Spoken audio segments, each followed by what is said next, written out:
Hi everybody, welcome to VLSI point. तो आज की इस वीडियो में हम बात करेंगे design implementation on FPGA board के बारे में। कैसे आप अपने किसी भी डिज़ाइन को FPGA बोर्ड पे इम्प्लीमेंट कर सकते हो, इसका पूरा डिटेल्ड प्रोसेस हम आज की इस वीडियो में डिस्कस करने वाले हैं। अगर मेरी वीडियोस को आप पहली बार देख रहे हो तो चैनल को सब्सक्राइब ज़रूर कर लेना, क्योंकि यहाँ पे आपको VLSI से रिलेटेड यूज़फुल कॉन्टेंट मिलते हैं जो आपके इंटरव्यूज़, आपके एग्जाम्स के लिए काफ़ी यूज़फुल होंगे।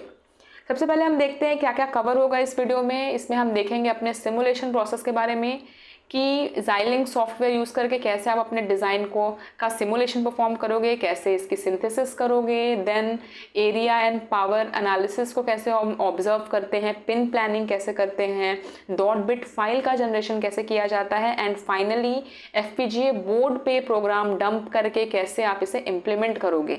ये सारी चीज़ें हम डिस्कस करेंगे। एक स्पेशल इंस्ट्रक्शन है, अगर आप भी Xilinx सॉफ्टवेयर कभी यूज़ नहीं किए हो, इसे फर्स्ट टाइम यूज़ कर रहे हो, देन आप इस वीडियो को देखते जाना और प्रोसेस को फॉलो करते जाना। इससे आप इजीली अपना इम्प्लीमेंटेशन कर पाओगे।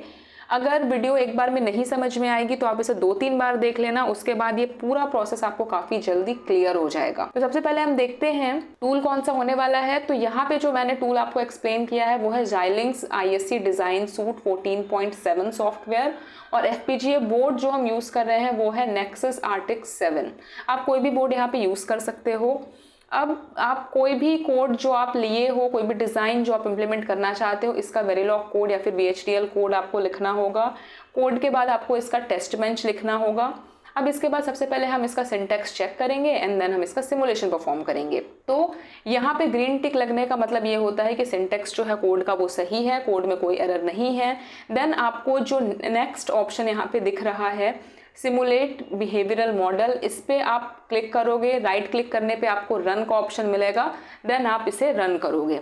अब ये जो पूरा इंटरफेस आपको दिख रहा है ये Xilinx ISC 14.7 का मेन विंडो होता है। यहाँ पे आपको कई सारे ऑप्शंस मिलते हैं, जैसे कि file, edit, view, project, source, process, ये सारे ऑप्शंस आपको मिलेंगे।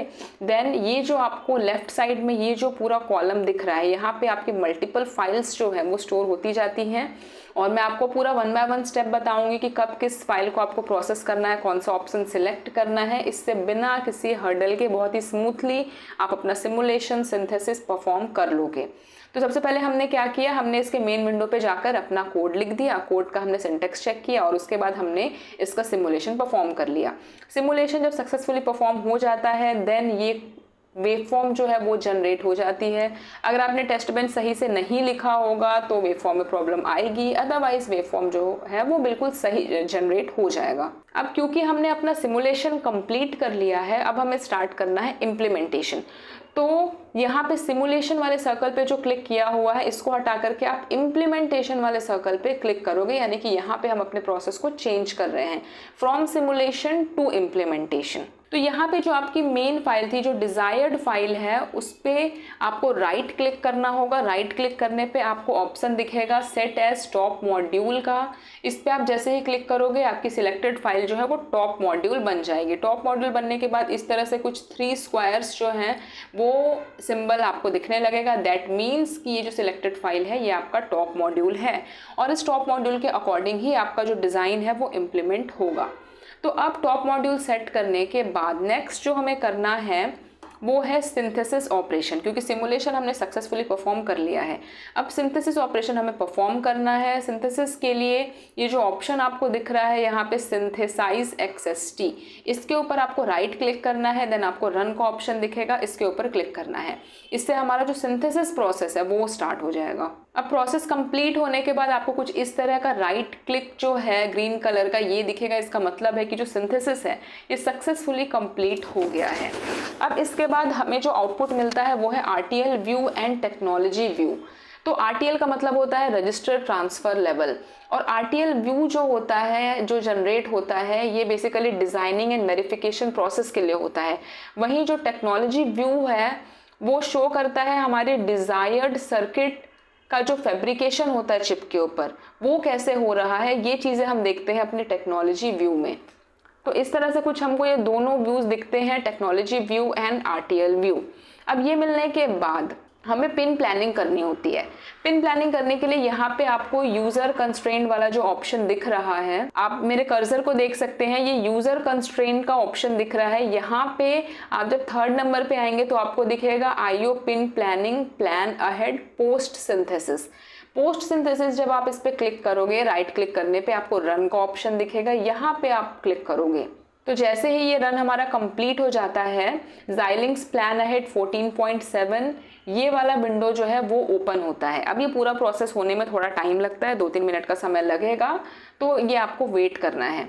अब ये जो पिन प्लानिंग हमने यहाँ पे की है, ये एक्चुअल में इसका मतलब क्या होता है कि जो भी इनपुट और आउटपुट पोर्ट्स जो हैं वो हम कैसे अलॉट कर रहे हैं, किस पिन को अलॉट कर रहे हैं अपने रियल FPGA बोर्ड में, ये हम यहाँ पे प्लान करते हैं। यानी कि जब हम FPGA बोर्ड में अपने डिज़ाइन का इम्प्लीमेंटेशन कर रहे हैं तो कौन सा इनपुट पोर्ट या कौन सा आउटपुट पोर्ट हम अपने किस पिन को प्रोवाइड कर रहे हैं वो यहाँ पर डिफाइन होता है। अब ये जो हमारा Xilinx प्लान अहेड 14.7 इसका जो विंडो ओपन होता है वो हम देख लेते हैं। अब पिन प्लानिंग के पहले जो हमारी .ucf फाइल थी वो एम्प्टी होती है।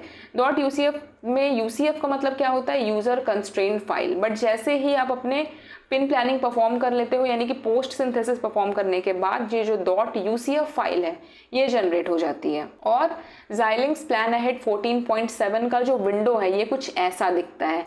यहाँ पे ये वाला फिगर आप देख सकते हो और इसकी डिटेल्स जो IO पोर्ट्स हैं वो आपको यहाँ पर दिख जाएगा, ये पूरा डिटेल। अब ये जो है ये हमारा एक कंप्लीट जो है आर्किटेक्चर दिख रहा है हमें Nexus Arctic 7 FPGA बोर्ड का, जिसमें जो है सारे डिफरेंट पिन्स को दिखाया गया है, कौन सा पिन किस पोर्ट को असाइन किया गया है। यहाँ पे आपको पुश बटन दिख रहा है। देन ये जो है ये हमारी आउटपुट LEDs हैं जिसके थ्रू हम चेक करते हैं कि हमारा जो डिज़ाइन है वो सही वर्क कर रहा है कि नहीं।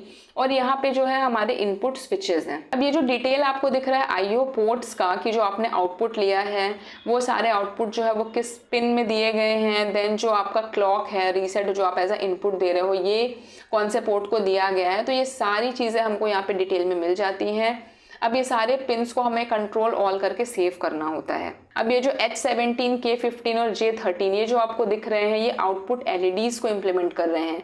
और L16 जो है ये हमारे इनपुट को रिप्रेजेंट कर रहा है, इनपुट स्विच को दिखा रहा है। और ये जो E3 है ये क्लॉक को शो कर रहा है। अब जैसे ही हम अपने पिन कॉन्फ़िगरेशन को सेव करते हैं, आप देखोगे कि जो भी आपका टॉप मॉड्यूल था .ucf वाली जो फाइल है वो अपडेट हो जाती है।